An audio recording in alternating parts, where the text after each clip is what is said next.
Hello, welcome to another Tweedy Outdoors video. Today I'm going to do a section of the South Downs Way that I've missed on previous walks along the South Downs Way. I think I did the inland route when I did the whole thing.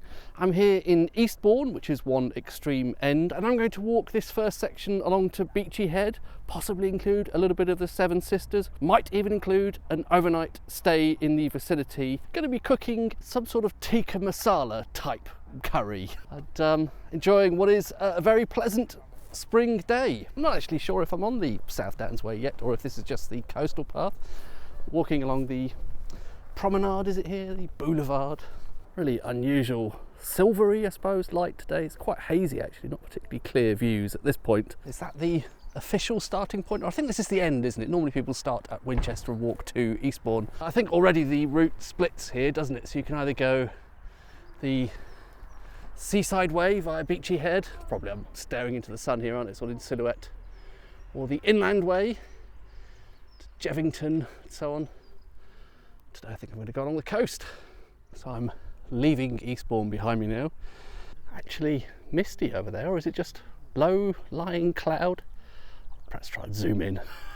GoPro's not going to do it justice. Is that sea mist? Possibly. Still a bit of a view back to Eastbourne over there.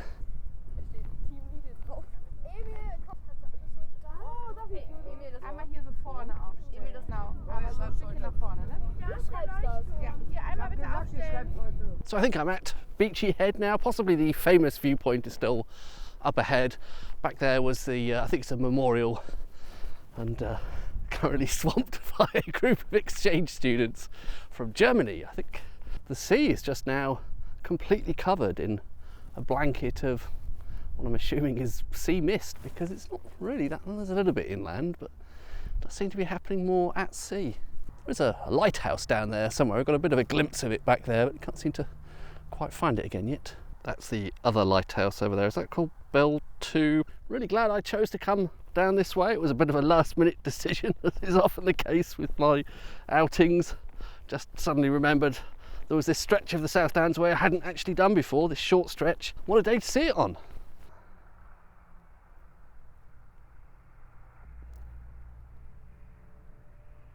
Theoretically, that famous lighthouse is just down there. I just can't seem to quite get a good vantage point to get a good view of it. Perhaps I just have to walk a long way past it and look back. It is just over that cliff, but of course there are, you know, fences and everything everywhere, and I'm not going to be climbing over any of those.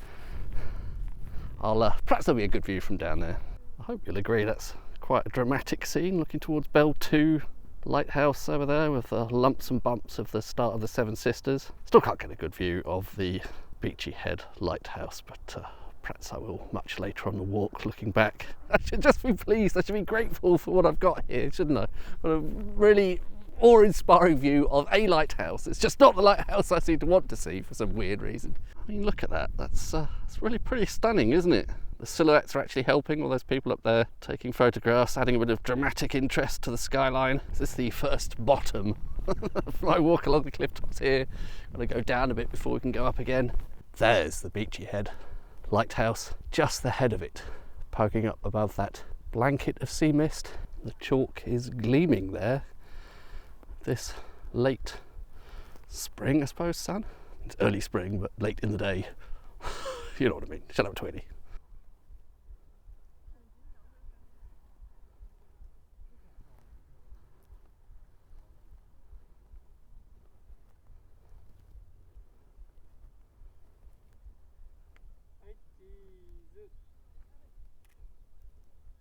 Hopefully just the very tip of the Beachy Head Lighthouse was visible with some of that footage back there. It seems that it has a few fans. There's some Japanese gentlemen photographing it as well. What a stunning day for it with this sea mist. It's really really incredible. I'm glad I got to see at least the top, if not the whole thing. And, I can go and enjoy Belle Tout a bit more now as well.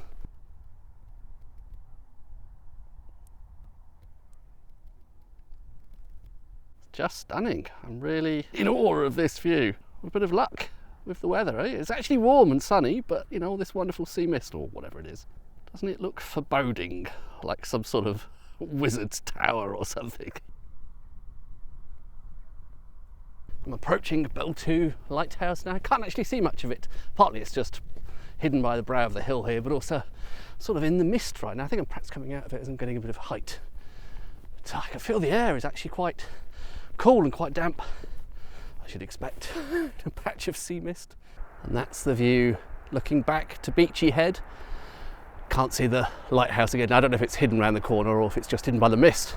There we go, Belle Tout Lighthouse. Slightly disconcertingly, you can see where this path, one-time path, just sort of falls off the edge of the cliff there. Another view of the Beachy Head Lighthouse. It really does just come and go with this sea mist. It's handy that it's red on top. I suppose that's probably by design, isn't it? So you can actually make it out against that white backdrop. Is that coming out? The road down there is lost in the mists, which is nice. I can hear the cars still, perhaps you can too, I don't know. But can't see them. There you go, there's the Belle Tout Lighthouse with the sun actually behind me for a change, so you can see it properly, not just a silhouette. Looking back to Belle Tout over there, nicely framed by this avenue of gorse bushes. I do love a gorse bush. It's really quite misty again now. I feel like by now I should be approaching Birling Gap and we should be sort of looking down into the bay there. Can't see anything beyond these gorse bushes. Great though, very atmospheric, mysterious. I guess I'm going this way then. It's sort of roughly going downhill. There you go, Birling Gap, and you wouldn't know I was here unless I shoved the camera right up against this sign. The ice cream van's doing a brisk trade thanks to this glorious summery weather. A brave effort on the beach down there. Well done. I did at least go into the National Trust shop there, buy a bottle of beer as an Abeeritif for later. Quite an affection for Birling Gap. This was, I think, the first beach I ever brought my daughter to.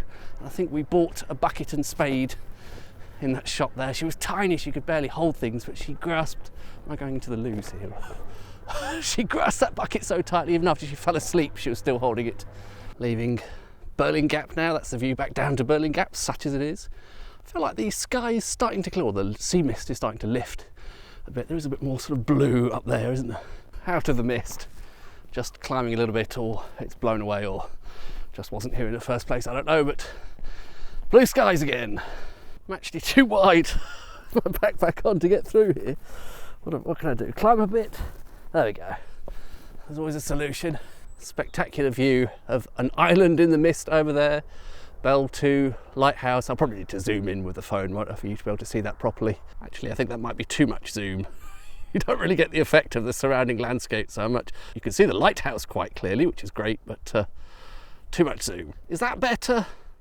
But this is just 2x, so that's digital zoom, and as Tom Allotment Fox puts it, I'm just throwing away pixels. Looking back down there, I don't know if you can see from here, but I think it really is the case that the mist is just trapped in the valley in between those hills at this point. So all those people who've gone to visit Birling Gap, if they just walked 5 minutes up the hill, they'd actually be able to see something. But there they are, sat on the beach with their ice creams. Bless them. I can actually see a little cluster of silhouettes of people standing on that promontory of the cliff over there. Really stunning. Islands in the mist. I've said that already, haven't I? Need a new metaphor. Next bottom coming up. It's kind of disconcerting when it's this misty, descending down these steep slopes, knowing that there's a cliff edge not far away over there. I mean, I can actually see within a few metres of me quite clearly, but a little bit unnerving.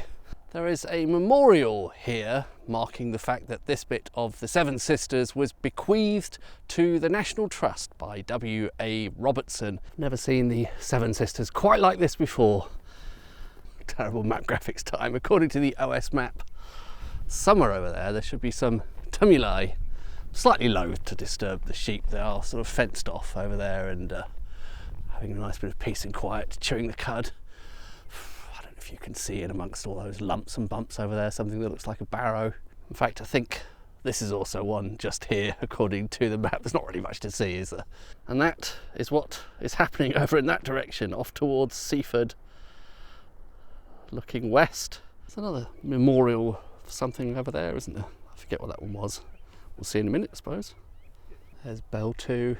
Again, can't stop photographing these lighthouses today. or videoing them, I should say. If anything, 5 times optical zoom is a bit too much. I can't quite fit the whole scene in, so I'm doing this very bad job of panning around instead. You get the idea. Having said earlier that I thought this was another memorial, I'm not so sure now. I think it's just a sort of thing, a sitting spot. Oh, there is a plaque. Here we go. This sarsen stone, presented by the Viscount Gage of Firle, was erected by the Society of Sussex Downsmen in appreciation of the generosity of William Charles Campbell Esquire, to whose munificent donation to the Seven Sisters Preservation Fund was largely due the purchase of the Crowlink Valley for the use and enjoyment of the nation. This would actually be a great spot to park up for the night, but it is a little bit conspicuous. There are houses over there, and they might be a bit dismayed seeing a torch on in the night and so on. I think I have seen people pitch tents here before, actually. I think at least once I saw someone with a tent plonked down there. It is nice and flat, and of course a lot of the cliff tops along the Seven Sisters are sloping one way or another, so this is a bit of a rare commodity, but it is just too much of a sort of beacon, that stone 2x zoom, which is just 1x zoom plus digital, the non-optical zoom, and therefore just throwing pixels away. Of course isn't going to be quite such good quality, but then 5x zoom, it's just actually zooming in a bit too much sometimes. Those paragliders again, are they motorised? What's the word for paragliders involving engines? I can hear some sort of buzzing. I don't know if I'm confusing that with something else. Maybe it's just a mower. I think rather them than me, to be honest. Not sure I'd be keen on that. Looks a bit scary, especially near the cliffs. Well, it's got a long fall either way, but prattling about with the zoom again. Oh no, of course. Look. Oh, I don't want to focus. You going to focus? There we go. I guess they do have some sort of engine, don't they? It's not very James Bond. Terrible camera work. A new camera with which to produce terrible camera work. Shooting directly into the sun. I wanted to get the sunny shot and talk to camera. That doesn't work, does it? Still no idea what I'm doing. 3 years on. I think this marks more or less 3 years since the first Tweedy Outdoors expedition. That one in Wiltshire, was it? Ended up in Avebury on the Pewsey Downs, I think. I think that was about 3 years, more, not exactly today, but pretty close to today. That was early March, I think. But here we are, 3 years on. Still no idea what I'm doing. But half an hour, I think, until sunset. Now, I ought to really be finding a spot to settle down to at least cook some dinner. Oh, it's a bit tricky around here. There's still lots of people out walking because it's a nice day, and does feel a little bit conspicuous sat by the side of the path making a curry.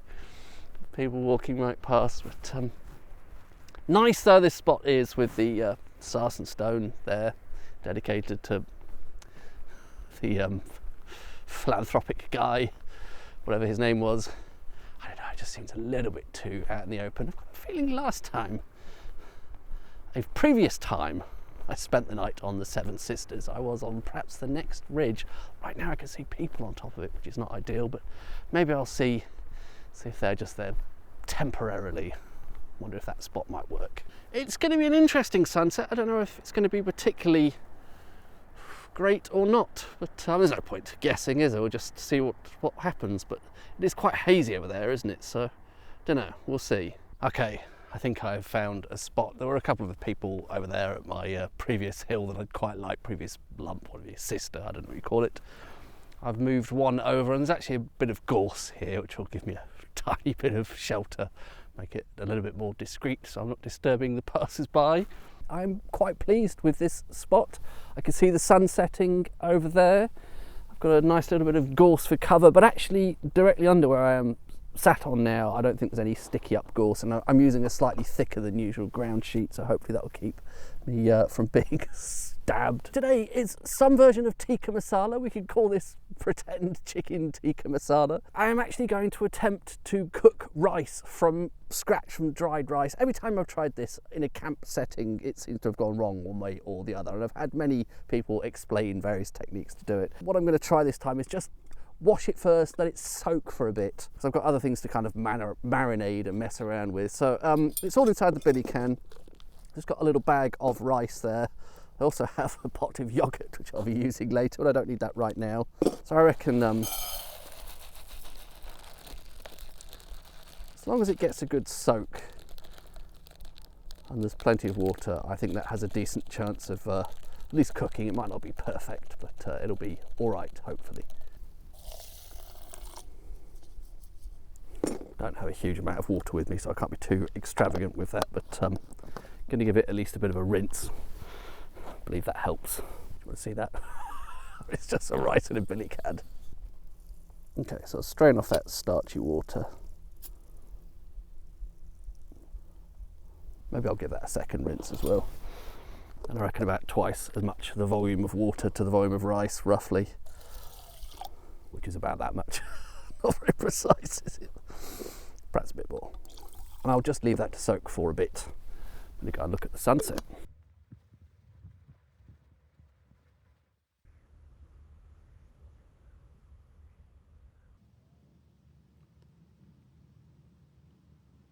Pretty lovely, I think.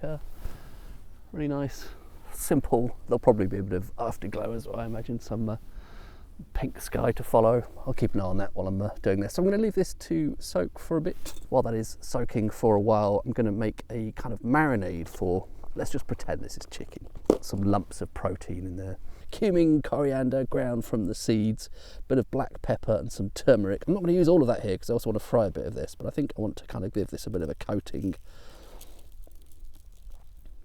Not exactly a tikka masala, which of course is not, you know, a proper Indian dish anyway, is it? It's a sort of English-Indian hybrid. May not look particularly appetizing now, but it doesn't need to. It's going to be cooked later and it will probably be all right. Put that to one side. That can be sitting and marinating. Time to do some chopping. Several commenters suggested I should get an Opinel number 6, which is a much more convenient knife for doing sort of vegetable preparation and stuff than the was it Morakniv, whatever it was I was using before. My mum, it turned out, had one of these, so very kindly she'd watched the video and just put it in a parcel and sent it to me. So, you know, a couple of days after, was that 2 videos ago? I forget when it was, when there was a discussion in the comments. Thank you also to those 2 commenters. I think 2 people suggested it. So I have this now, which is a little bit more compact. It's a thinner blade, so I think it's going to be easier to chop things up with. I'm going to start by chopping an onion. There, look at that. Goes through much more easily. Of course, peeling is still a faff, but as always, I'll take all of the bits away with me. I know it's biodegradable, but it just looks a bit unsightly, doesn't it? Onion peel strewn all over the grass. That is definitely much easier. I have used this a bit at home already. It's just so much thinner, and it's pretty sharp as well, straight out of the box. Look at that. You don't want to be getting that too close to your fingers. What I still haven't done though is upgraded this terrible table, so I'm sure that will still attract some critique in the comments. It sort of works. So I can actually get much more finely chopped onion than we've perhaps ever seen before on a Tweedy Outdoors video. What a huge step forward this is. Well, I say much more finely chopped. I'm still outdoors, and my tolerance for doing everything perfectly perhaps expire more quickly than it would were I at home. It's going to be a bit rustic, but you get the idea. Little jar of oil as always. Am I putting all of this in now? Yeah, I think I'm putting all of this in now. I'm not entirely sure I know what I'm doing. I haven't turned the gas on yet. I'm going to chop all the things first, but I don't think it will hurt going in from cold. Right, that is some onion. It's quite a lot of onion, isn't it? Bit of garlic.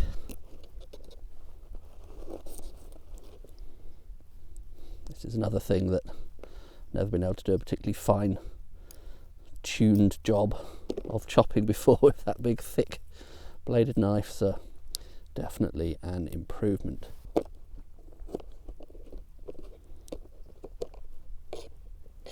I say I'm chopping it more finely. Kind of not, because of course none of these surfaces are perfectly flat. That makes it all a bit more difficult. Also have a chunk of fresh ginger. I really like ginger in curries. This is hardly Michelin star chef work, is it? But you get the idea, it will do the basic job. I might as well just throw that in now. Normally I would let the onions cook a bit longer than the garlic and ginger, but some pepper, some chunks of pepper I found in the fridge. I thought might as well stick those in, why not? What should we do with those? Something like that, perhaps. Yeah, that can all go in. Also some red pepper. Looks like quite a lot now actually, doesn't it? Well, this stuff's basically water, isn't it? Not particularly filling.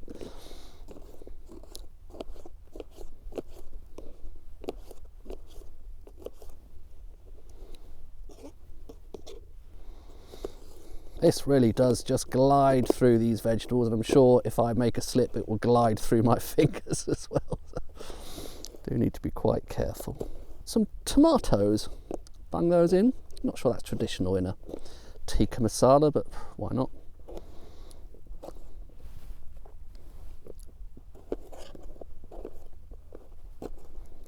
Before I start frying that, I'm going to give the rice an initial cook. Just bring that up to the boil, and then that can sit for a bit, and I don't know, maybe then I'll cook it a second time or something. Back to the gas stove. After using the what was that, BCB stuff for a while.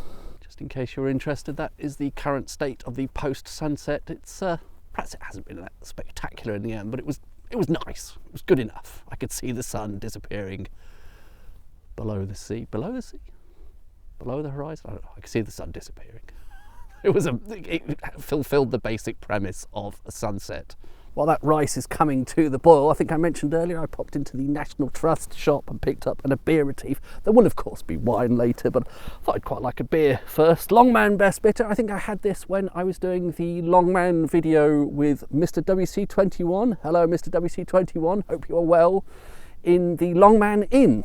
I think it was quite nice as, as a real ale. On cask, this is presumably bottle conditioned.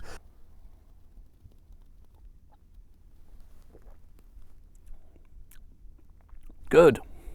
It is actually, I suppose, a tiny bit like Harvey's Sussex Best. It says a traditional Sussex Best bitter, making a tip of the hat to Harvey's there. Perhaps a tiny bit lighter, but it's still pretty drinkable. They didn't have any Harveys in the National Trust shop at Birling Gap, so, you know, beggars can't be choosers. We'll get on to the wine a bit later, but I just wanted to start with that. An Abeeritif, as I like to call it. And if you can see that, that has come to a boil. Let that sit for a bit now, and I might give it another go on the gas stove later, but let's get on with this thing. Far too many vegetables there really, but I want to fry these spices, so I'm going to sort of, I don't know, making this up as I go along a bit, so coat all of that in these spices as well, so they get a bit of a fry. I was saying earlier the sunset wasn't going to do much more, but it's still sort of giving a good bit of orange and pink. I can see a star up above there, and the moon is out as well.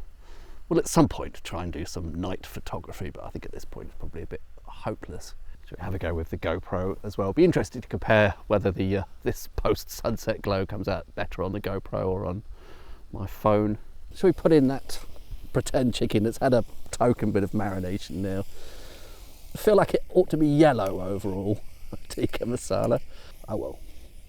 Will be edible, and it smells nice at the moment. It's got a lovely lovely aroma of, I think mostly I'm smelling the turmeric more than anything else, more than the cumin and coriander actually.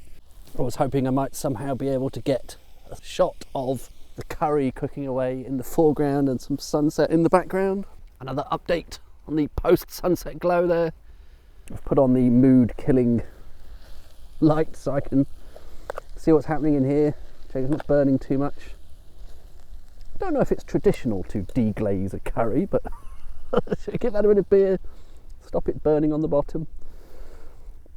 Better than wasting the Gevrey Chambertin.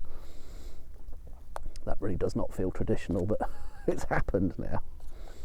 It should take some of that slightly caramelised flavour off the bottom of the pan, and also hopefully stop it burning. 6:25, so we're getting on for an hour after the official moment of sunset. Was it 6:40, 6:35, something like that? Okay, so that is bubbling away. I'd put a bit more beer in, so the beer is now actually finished. Quite a lot of it went in here, but I think that's it's looking pretty promising. So I'm going to put the rest of the yoghurt in here as well now. It's not a very big pot of yoghurt, as you can see. And that will make it sort of creamy and I think sort of help to thicken it a bit as well. Probably should be angling that down here, shouldn't I? Oh well. You can imagine what it was like for some yoghurt to be put in this curry dish. It does feel weird, doesn't it, having beer and yoghurt in the same dish, but there we go. I think that is actually going to be okay. I think we've got something like the colour it's supposed to be in the end there. Sort of yellowy colour, isn't it? Looks roughly like what you'd expect for a tikka masala, doesn't it? Was it meant to be more orange? I don't know. Give that a simmer for another minute or two. My daughter made this for me. She went to I think a screen printing workshop at the end of last year. And this was, I think, actually a Christmas present. Can you read that? Is it visible with this lighting? It says Tweedy on it. It's a wine bottle bag. Stops it sort of clinking up against other things when it's in my backpack. Little wine bottle there, glass and some hearts. Isn't that sweet? It doesn't weigh much and it's very pleasant to have something, you know, my daughter made for me. So I'm really pleased with that. I think it's delightful. Tweedy wine bag. And therein, also delightful, is some wine. Gevrey Chambertin from a producer called Gevrey, and it's the 2017 vintage. Is any of that legible with the horrible lighting here? Possibly not. You're just seeing a white blob. Enough yapping. Let's just open it up and enjoy it. I didn't do the usual bit about what would be the perfect drink to pair with tikka masala. Is that gag getting tired now anyway? Lovely waft of cherries. And it's going a little bit sort of cakey and fruit cakey and oh god, that's lovely. Right, back to the food. I actually don't think that really needs much more cooking now, so let's see what the state of the rice is. That billy can still feels reassuringly quite warm to touch, hot even. I guess that's been sitting there soaking post-boil for, how long have I been faffing around here? 20 minutes? I don't know, it might not be quite that long. And to look at it, I don't know if you're going to be able to see that with the terrible lighting, that looks, I can't see any, well there's a little bit of water running off the bottom, but it does look like it has absorbed most of that water. I'll try a little bit. First of all, it is definitely cooked. Did I get exactly the perfect texture? And probably I put a tiny bit too much water in. It does have a slight wateriness to it. But none of it is hard. I think I've finally cracked it. It really wasn't that hard in the end, was it? It does seem to be quite important to wash it, get rid of some of that starch, soak it for a little bit, bring it to the boil. It's only bubbling for a couple of minutes after coming to the boil there, and then let it sit for, I don't know, 20 minutes or something with the lid on. Quite important. Not the absolute best rice in the world, but it's very, very edible, and I'm pretty happy with that. Right, shall we call this done then? I mean, ideally I would like that to be a tiny bit thicker. I could have brought along some flour or something to thicken it up at the end, but it will be fine. Let's give it a taste. That's pretty good. The peppers are still a tiny bit on the crunchy side, but I don't mind that. Flavours have melded together really well, I think. It's spicy, but I didn't actually add any chilli into this. Probably should have put a bit of chilli powder in, but it tastes of the spices without being hot and spicy. I think tikka masala is generally pretty mild as a dish. It's got a nice twang from the yoghurt, lactic acid or whatever it is that brings to the party. I think the beer has added a sort of background kind of savouriness, a bit more depth of flavour. I'm pretty happy with that. Just like it to be a tiny bit thicker. Perhaps went a little bit overboard on the peppers and stuff, but that's fine. Creamy, spicy, it's tangy, and I'll sit and enjoy that with that surprisingly successful rice, watching whatever last glimmer of the sunset remains. Glass of Gevrey Chambertin, happy days. It's just 3 years of Tweedy outdoors.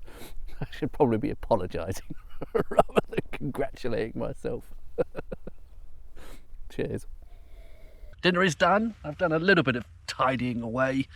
So that was really good. I think that worked really quite well. Like I said, possibly didn't need quite as many peppers, and I'm not sure if that's traditional in Tikka Masala, but Tikka Masala is not exactly a traditional dish anyway. It's a relatively modern invention. So I'm sitting here having a delightful time. I will admit it is a bit chilly. I wish I'd brought some gloves along now, because my fingers particularly are feeling it right now. As soon as the sun went, the air really did cool down, but I'm going to try and take some photos of the sky, because I can see Orion, and there's that possibly Venus over there near the moon. There's that sort of crescent moon, and it is lovely out here. It's frustratingly hard to convey it via digital media, but when I turn this stupid light fitting off, I can stare at the stars. I can see Orion, like I said, Venus, the moon, loads more stars in the sky, and it's incredibly peaceful, really quiet. I haven't seen any people for quite a while now, which is great. Since it got dark, everyone went home, which is the way it should be. Having a lovely time, other than slightly cold feet, if I'm not a metaphor, just literally my feet are a bit cold. I haven't yet set up tonight's sleeping arrangements, so I'm sure I'll be fine once that's all in place. I'm going to do a bivvy camp tonight. Shall we do a bit of sleep system setup? People seem to like that on YouTube, don't they? Bivvy bag today. That is the Aztucas Milaris bivvy bag. Look how incredibly compact that is. It weighs nothing. I don't know, 150 grams is it or something. It's incredibly lightweight. Trusty Neo-Air X-Lite Thermarest sleeping pad. A couple of pillows that never really work very well. This is the Aztucas, what's it called now? Their quilt, small bespoke company in the Pyrenees. I've been using this for a couple of years now. Anyone who's watched these videos before will have seen this this quilt. Well, perhaps I'm jumping the gun slightly. What should I do first? To inflate the pad. Good old Neo-Air X-Lite, bright yellow. Not particularly stealthy, but it's going to be in a bivvy bag, so that's fine. And it's dark. I have that, what's this even called? I forget now. You know, the pump that everyone has on YouTube. Guessing that's set to deflate, because last time I put this away I was obviously deflating it, not inflating it. Always to begin with, I feel like this isn't working at all. Maybe the valve's not the right way. Twist wings to deflate. You get the idea. It's a sleeping pad inflating. You've seen this 100 times before. Okay, and I suppose I then just sort of feed that into the bivvy bag.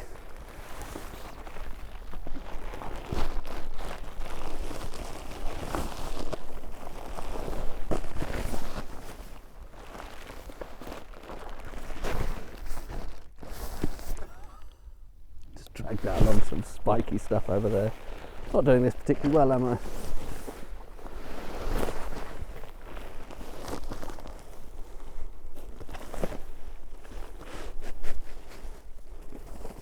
You get the idea. I suppose the final component of this terrible sequence that I will ultimately probably drop from the final video, because just sort of find this stuff a means to an end, is to stuff in that quilt, the Aztucas, whatever it's called, quilt.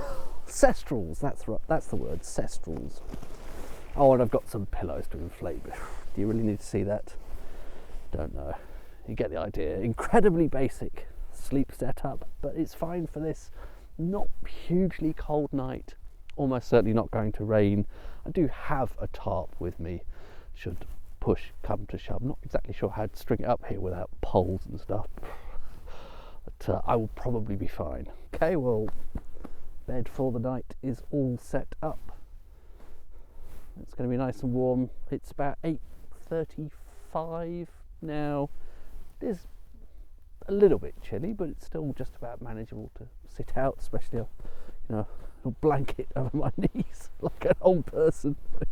This is actually my what is it, that insulated jacket thing that I sometimes put on, and looks like there's at least a glass left of the old Gevrey Chambertin, so I can sit here a while longer.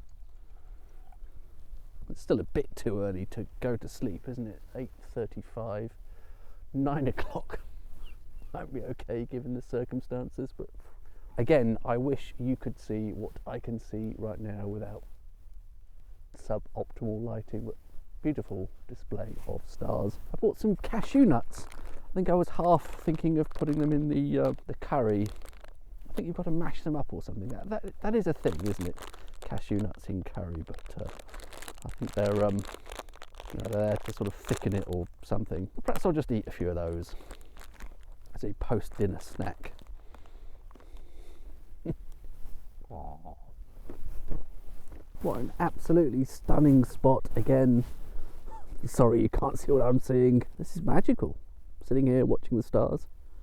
I can't believe there was a bit of time this morning where I was actually thinking I couldn't really be bothered to get out. I always appreciate that I did when I actually do make the effort and get out, and particularly for a camp, usually. I guess there have been a couple of times when I regretted it maybe, but particularly when the weather is at least half decent like this, clear skies, not raining, not freezing cold, I'm okay apart from slightly chilly feet, and at some point I'll get into that bivvy bag and I'll be fine. And it's what time is it? 10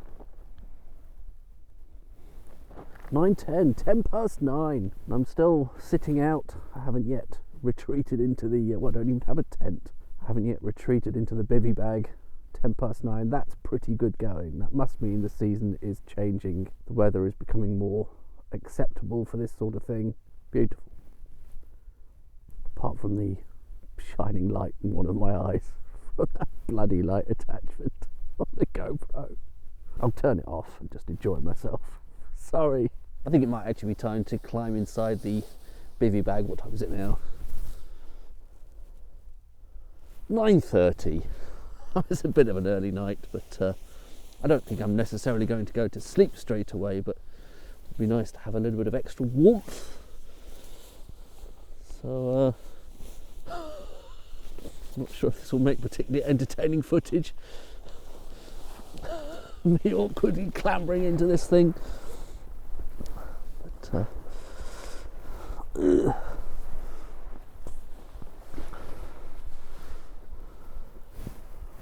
am I even in shot? Possibly. Well, you get the idea. Something like that. In this giant bin bag. I think it might be time to say goodnight. It's getting on for 10, I suppose. I have climbed into the bivvy. Hopefully a pleasant walk around sunrise into, I'm guessing, Seaford, but who knows. Let's see how the mood takes me tomorrow.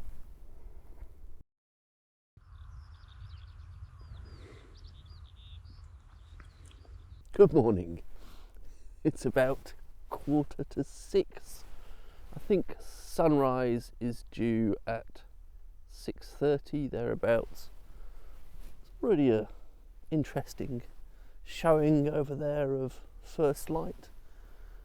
Nice bit of orangey sky looking back towards, I suppose that's Belle Tout over there again, isn't it? My second favourite lighthouse from yesterday.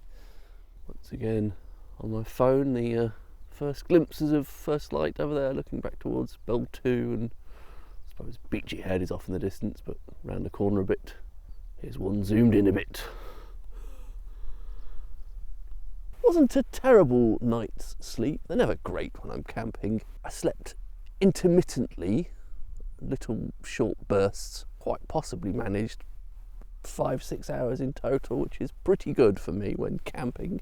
My phone tells me it's about 4 degrees now, so I'm not hugely enthusiastic to get out of the sleeping bag. It's pretty warm inside here, this quilt thing with the bivvy. I don't know if the bivvy makes much difference to the warmth because it's so thin, but that's definitely kept me warm, and sleeping pad underneath, that's all worked pretty well. There is a fair amount of dew, so everything's quite damp outside, but I don't seem to have got much in the way of condensation or anything inside, so it's all worked pretty well, I would say.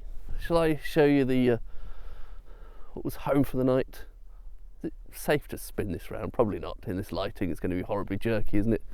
The new GoPro battery died just as I was doing a terrible bit of panning, probably for the best. I wanted to show you home for the night. This is the old GoPro now. I really ought to just get a second battery for that thing, shouldn't I? There we go, very basic. Ground sheet, bivvy bag, sleeping pad, quilt, couple of pillows. But it served me perfectly well. Over there it's looking pretty lovely. Pink, wispy clouds. Nice silhouette of the coastline over there. Can't resist doing a bit with the zoom as well. Hopefully that's nice too. All packed up, just about in time for the official moment of sunrise, which will be happening over there. Of course the sun has a bit more climbing to do to get above that hill there, but I've been watching it while I've been packing up all my damp tat. Hashtag leave no trace, of course. I think that was a pretty good spot. Really pleased with that. As I say, a little bit of cover from these gorse bushes, so it wasn't right on the path. After that guy taking pictures around sunset, I don't think anyone else walked past. So it's a benefit of it being midweek, I suppose, and March rather than the height of summer. I've had this bit of cliff top all to myself, as far as I can tell. I do feel like you can almost see the sun there poking over the hill over towards the left hand side. I don't think it looks as pretty with that ridiculous amount of zoom. I promise this is the last time I'm going to zoom in on Belle, Lighthouse on this trip. Time to head off. I think I'm gonna not quite head off into the sunrise, head off away from the sunrise, head off into the sunset. What's the expression? Ride off into the sunset. Shut up, Tweedy. I think we can call that the sun, can't we? Definitely risen now. 6:45 or something, is it? 6:45. Sunrise definitely happening now, or happened, over the Seven Sisters. Of course I now have a temptation to zoom in on the lighthouse again. Sorry, I did say I'd finish with that, but there we go. Maybe that will be the last time I zoom in on the Belle Lighthouse. Am I possibly coming up to Cuckmere Haven now? There we go, Cuckmere Haven, and the prospect of a river crossing. Nicely bathed in a bit of morning sun there, the South Downs Way sign.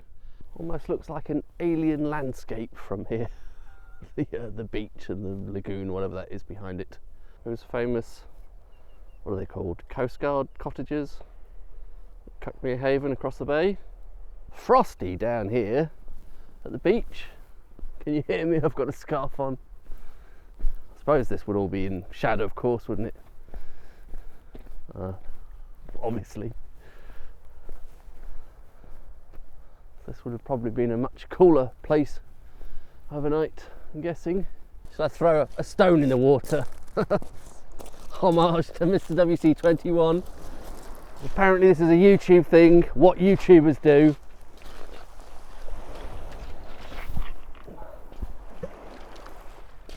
I'm not exactly going to be playing for England for cricket anytime soon, am I?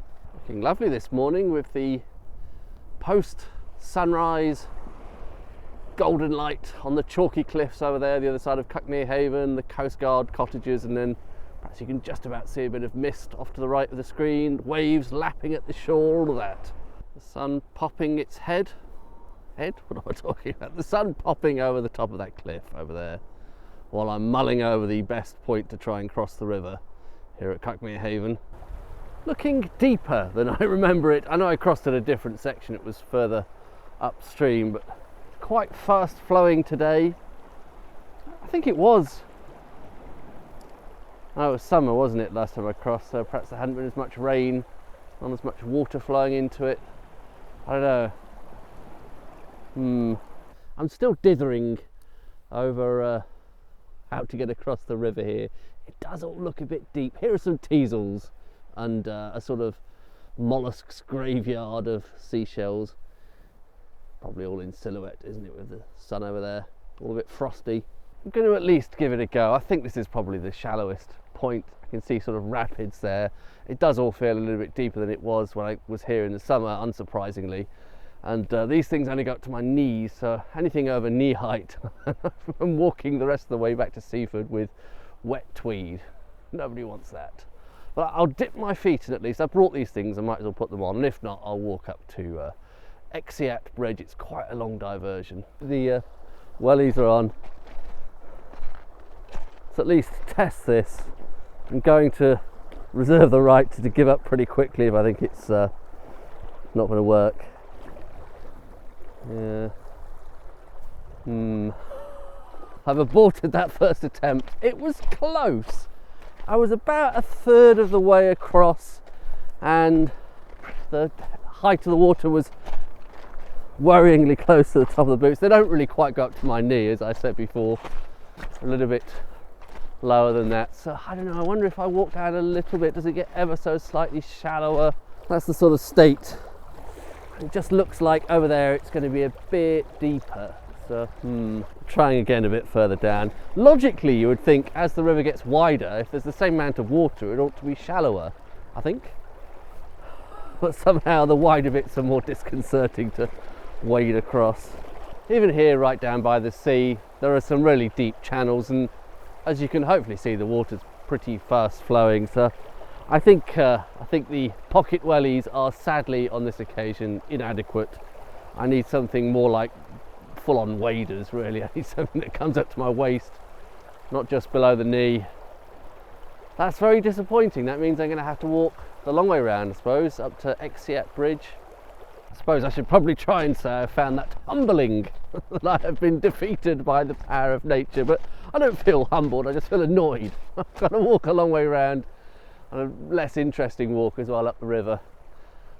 It was frustratingly close, just a few metres, but once the water gets over the top of the pocket wellies, then well, it's not the end of the world, but you know, I would have wet feet all the way home, and that would be much fun. So instead I'm following this raised path that runs along the river here up to Exceat Bridge. It could be worse. It's sort of cuts an interesting course through these wetlands. There are Canadian geese making a racket over there. I can see some swans and other birds darting about. So have the sun on one side of my head, could be worse. This is not wholly unpleasant. Interesting sort of network of dikes, are these sort of little embankments between the bodies of water. Don't know if these are man-made or just natural, the paths follow along them. I say I'm going to Exceat Bridge, but I'm actually heading to, is it called the South Downs Visitor Centre? I recall there is a bus from there that I could cheat and get that into Seaford. I feel like I've done enough walking now. Really wintry looking here. As soon as you get into the shade created by these hills, all covered in frost. I've made it to the bus stop, the South Downs Visitor Centre, or is it Seven Sisters Visitor Centre, whatever that is. Seven Sisters Park Centre, that's what it is. It's just over there. Only a few minutes to wait for the bus, I think.